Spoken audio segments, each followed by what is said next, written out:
नमस्कार दोस्तों, मैं हूं संजय कथुरिया, प्रोफेसर बड़ा बिजनेस प्राइवेट लिमिटेड। और आज आपके सामने अपना एक कोर्स लेके आना चाहता हूं जिसका नाम है डेट मैनेजमेंट। डेट क्या होता है? आप पे उधार। ओ माय गॉड, इतनी परेशानी है उधार की। जब भी मैं कोई इवेंट पे जाता हूं, मैंने जैसे ही किसी के उधार की बात कर ली तो आप समझ लीजिए 15-20 मिनट, आधा घंटा तो मेरा सिर्फ उन्हीं बातों में चला जाता है। क्यों? सबकी एक ही मुसीबत है भाई, उधार। या तो उधार लिया हुआ है या उधार दिया हुआ है, गलत लिया हुआ है, ज्यादा महंगा लिया हुआ है, समझ नहीं आ रहा क्या करे। बिजनेस में उतना प्रॉफिटेबिलिटी नहीं है, इंटरेस्ट पे नहीं कर पा रहा, एक का चुकाने के लिए दूसरे से ले रहा हूं, दूसरे का चुकाने के लिए तीसरे से ले रहा हूं, टोपियां घुमा रहा हूं। ओ माय गॉड, इतनी प्रॉब्लम मैं आपको बता नहीं सकता। इतनी प्रॉब्लम होती है लोगों को क्योंकि उनको डेट को मैनेज करना नहीं आता। तो मैंने क्या सोचा, बहुत अच्छी बात है, अगर कोई प्रॉब्लम है तो उसका सोल्यूशन भी होना चाहिए। तो सोल्यूशन हमने बनाया है एक 20 वीडियो का कोर्स।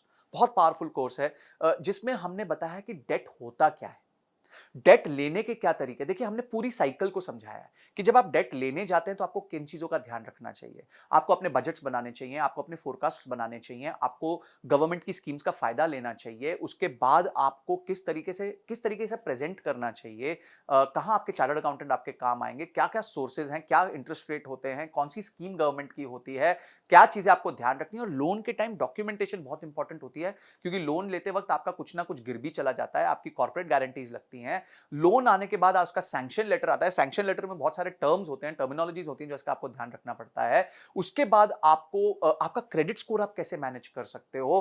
कल को अगर आपने लोन टाइमली दे दिया तो फटाफट उसको क्लोजर कैसे करा सकते हो ताकि आपका सिबिल खराब ना हो जाए। अगर आप डिले कर रहे हो तो कैसे उसको डील करना चाहिए, सेटलमेंट कैसे करना चाहिए। अगर आपका डिफॉल्ट हो गया तो क्या प्रॉब्लम होगी। अगर आपकी कंपनी बाद में जाके एनसीएलटी में चली गई तो आपको किन चीजों का ध्यान रखना चाहिए। आप डेट के प्रॉब्लम से बाहर कैसे आ सकते हो। माय गॉड, मेरे टॉपिक्स कंटिन्यू करते जाएंगे। इनकम टैक्स के क्या रूल्स होते हैं, ये सारी चीजें हमने समझा दी। यानी कि आपको लोन लेना है, किस तरीके से लेना है।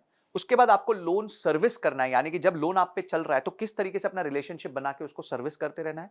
और बाद में लोन वापस करने के बाद आपको कैसे अपने पेपर वर्क कंप्लीट करने, ये सब बताया। और कहीं अगर आपको दिक्कत आ रही है, कहीं आपको लोन में प्रॉब्लम आ रही है, तो घोड़े से गिरते वक्त बड़े ध्यान से गिरना पड़ता है, बहुत स्ट्रैटेजी के साथ गिरना पड़ता है। वो भी हमने सिखाया है कि किस तरीके से अगर आप लोन पे डिफॉल्ट करने वाले हैं और अब वो सिचुएशन को आप बचा नहीं पा रहे हैं, तो किस तरीके से आप अपने आप को सेफगार्ड कर सकते हैं। ये सारी चीजें हमने इस कोर्स में बताई हैं। ये बहुत इंटरेस्टिंग और बहुत एक्साइटिंग कोर्स है, बिकॉज इसमें नॉलेज का भंडार है। तो मैं चाहूंगा, एक बिजनेस को चलाने के लिए दो ही तरीके से पैसे रेज किए जा सकते हैं, या तो आप लोन ले सकते हो या मार्केट से शेयर बेच के अपने पैसे रेज कर सकते हो। तो ये दोनों तरीके बहुत इंपॉर्टेंट है। लोन बहुत इंपॉर्टेंट है, बहुत सारे बिजनेसेस लोन पे डिपेंड करते हैं, क्रेडिट ऑफटेक पे डिपेंड करते हैं। तो आपको ये देखना है कि आप जो है किस तरीके से अपने आप को सेफगार्ड करते हुए अपने बिजनेस में लोन भी ले ले, उसको प्रॉपर्ली सर्विस भी कर दे और उसको वापस भी कर दे, ताकि आपका बिजनेस हमेशा फलता फूलता रहे। तो उसके साथ आपको बहुत सारे रीडिंग मटेरियल मिलेंगे। अगर आपने इस कोर्स को अनलॉक किया तो ऐसा नॉलेज का भंडार मिलेगा जिसको देखने के बाद आपको लोन संबंधी कभी कोई दिक्कत नहीं आएगी, ये मेरी तरफ से गारंटी है। तो आपने इस कोर्स को अनलॉक किया, उसके सारे रीडिंग मटेरियल पढ़े और इस वीडियो को देख के समझा कि ये कोर्स आपके जीवन में इतना इंपॉर्टेंट क्यों है। इन सब के लिए आपका बहुत बहुत धन्यवाद।